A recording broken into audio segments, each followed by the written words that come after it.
This shutdown is nothing more than political cover for Chuck Schumer and the Democrats.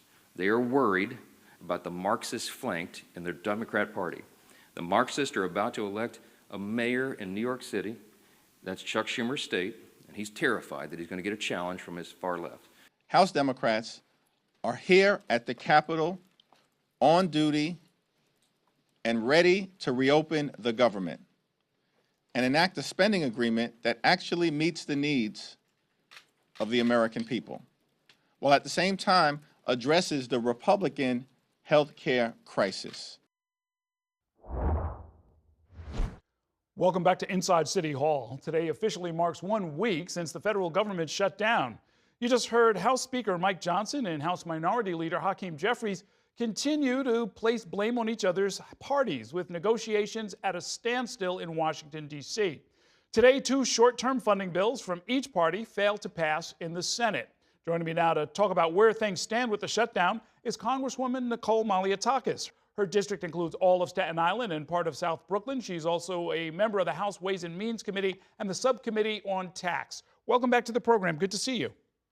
Great to be here. Thank you. What are you hearing so far from your constituents about how this shutdown is affecting them? Well, look, I was in the district and we went to all our national parks. They're open, they're clean, they're being maintained. I've spoken with the VA hospital. Everything is 100% there. There's been no impact whatsoever in either the Brooklyn facility or Staten Island.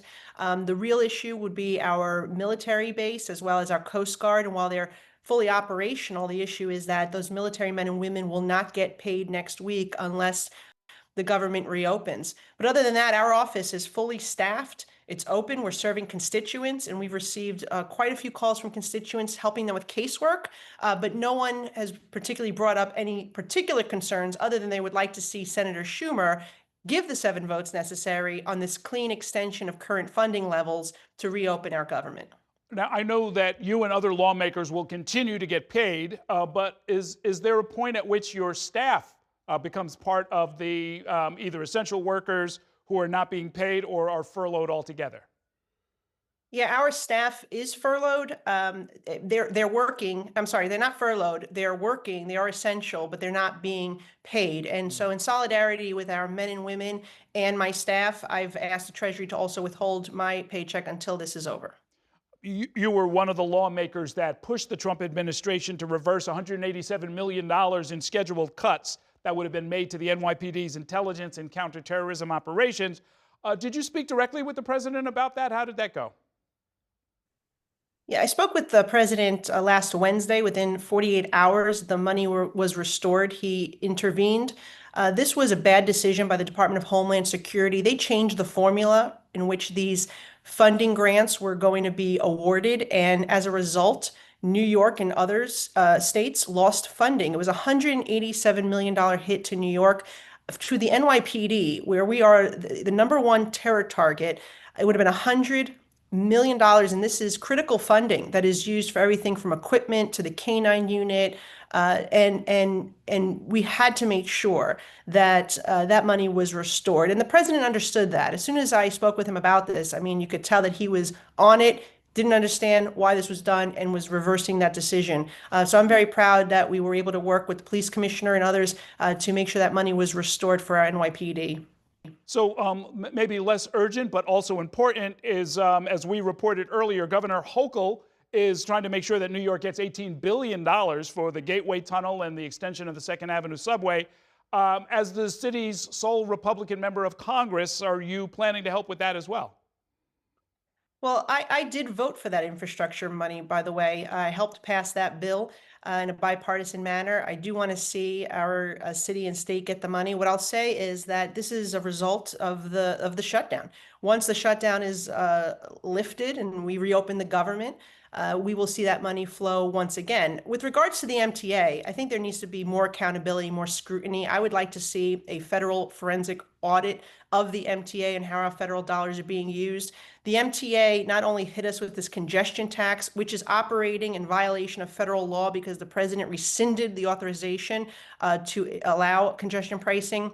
But then they hit us with now another tax increase or fare increase on top of it. And so I think there should be more scrutiny before they receive the federal dollars to complete the Second Avenue subway. But look, I'll continue to work with my colleagues to deliver money for New York. But the bottom line here is Senator Schumer needs to give the 7 votes so we get the 60, because we only have 53 Republicans in the Senate, to reopen the government. As you know, this was a bill that he negotiated last year and then voted to extend it 3 consecutive times. The only thing that has changed here is President Trump is now president. We know that they want to give him a hard time.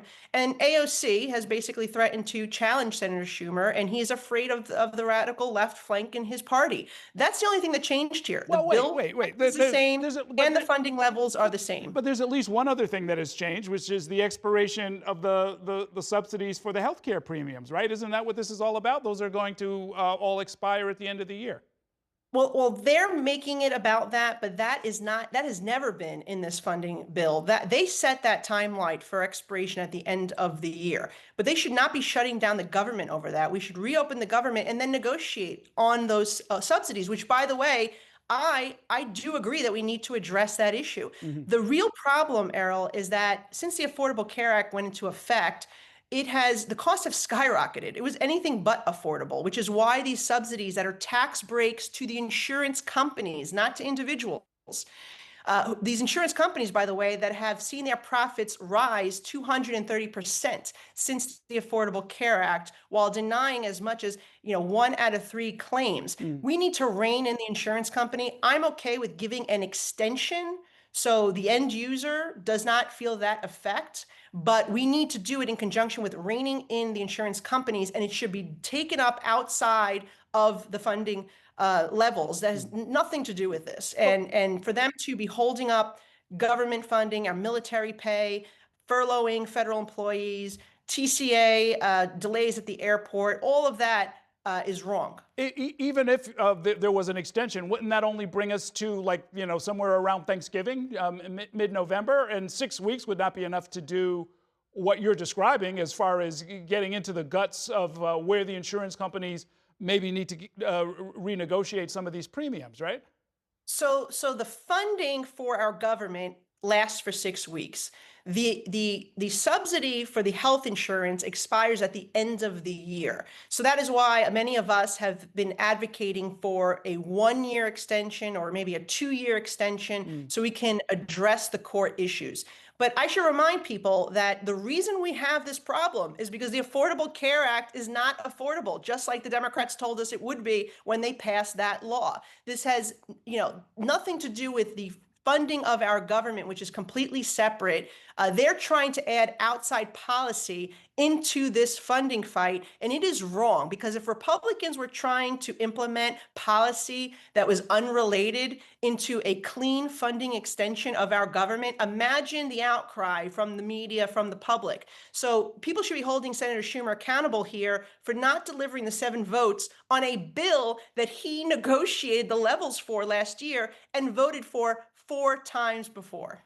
Okay, we are going to have to leave it there for now. We're going to wish you the best of luck with or without paid staff as we try and see our way through however long this shutdown is going to last. Thanks for spending some time with us.